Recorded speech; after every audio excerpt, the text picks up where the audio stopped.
Democrats across the nation are claiming victory today following Election Day results from some key races Tuesday. There are Democratic governors in Virginia and New Jersey. The nation's largest city, New York, elected Democrat Zoran Mamdani as its next mayor.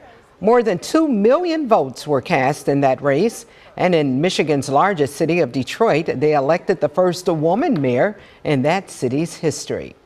Joining us now here on First at 4 Focus to discuss the results of yesterday's election is Jason Kosnowski, a political science professor at the University of Michigan Flint. And thanks so much for joining us, Professor. Thank you. Democrats won a lot of key races by some pretty solid margins yesterday over their Republican challengers. What message would you say, if any, does that send to Washington, where Republicans are in charge of the House, the Senate, and the White House? Well, I think it sends the message that Republicans really need to watch out. I mean, the Speaker Johnson today said that, oh, we don't really need to worry about this. It's just happening in blue states, these election results. But when you look at the numbers, it wasn't just elections, Democrats being elected in blue states, but it was a major shift in parts of what Trump has said is his new coalition, and that being working class voters, especially working class Hispanics and African Americans, where there were significant shifts, not only in New York, but in New Jersey and Virginia. So it really shows that Trump's victory, at least the basis of it, might be in trouble. And speaking of President Trump, he seems to recognize that it was not a particularly good night for his party. He wrote on Truth Social that according to pollsters, whom he didn't name, the loss was due to, quote, Trump not being on the ballot and the government shutdown. Is that an indication that voters are blaming the Republican Party for the current shutdown now in its 36th day?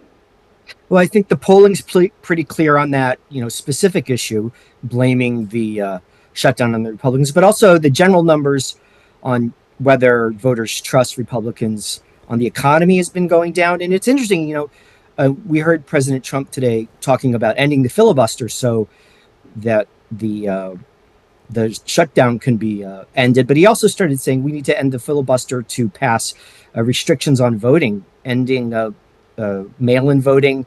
So I think it's pretty clear that he sees that there's a problem too, and it goes beyond simply a particular situation, that he feels that voters might be swinging against him.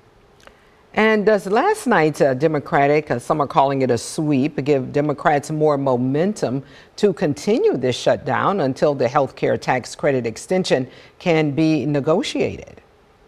I mean, it could. I mean, I think the leadership of the party is still trying to adjust to the new situation, and that being the aggressiveness of the Trump administration, right? And we saw this with the lukewarm reaction to Mamdani's win by Democratic leaders in the House and Senate. So it could, right? I mean, the numbers are there, but whether the leadership will embrace that, we'll see.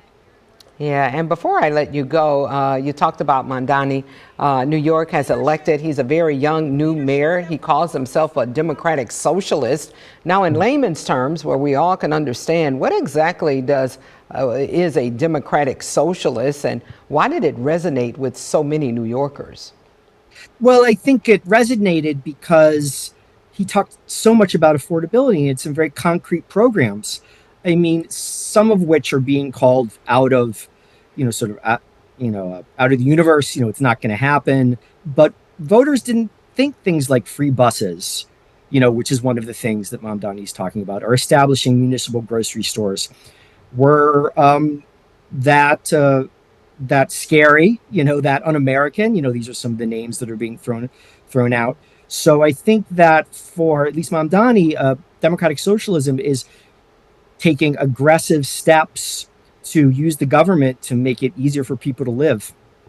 Yeah, and that, more than 2 million votes were cast in that election. So his message resonated with New Yorkers. Let's go to the West Coast very quickly.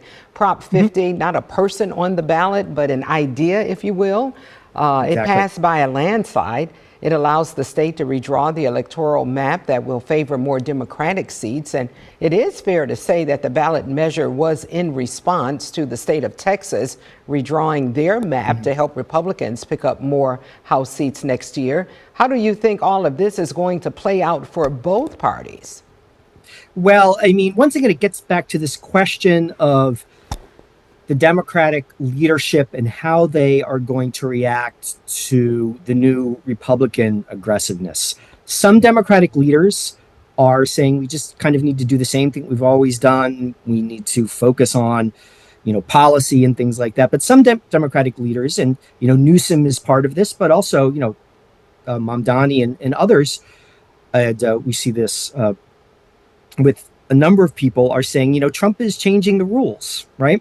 And we need to react to that. We need to change the rules too. So I don't know exactly where it's going to end up. The Republicans still might have an advantage because more Republican states are thinking about redistricting.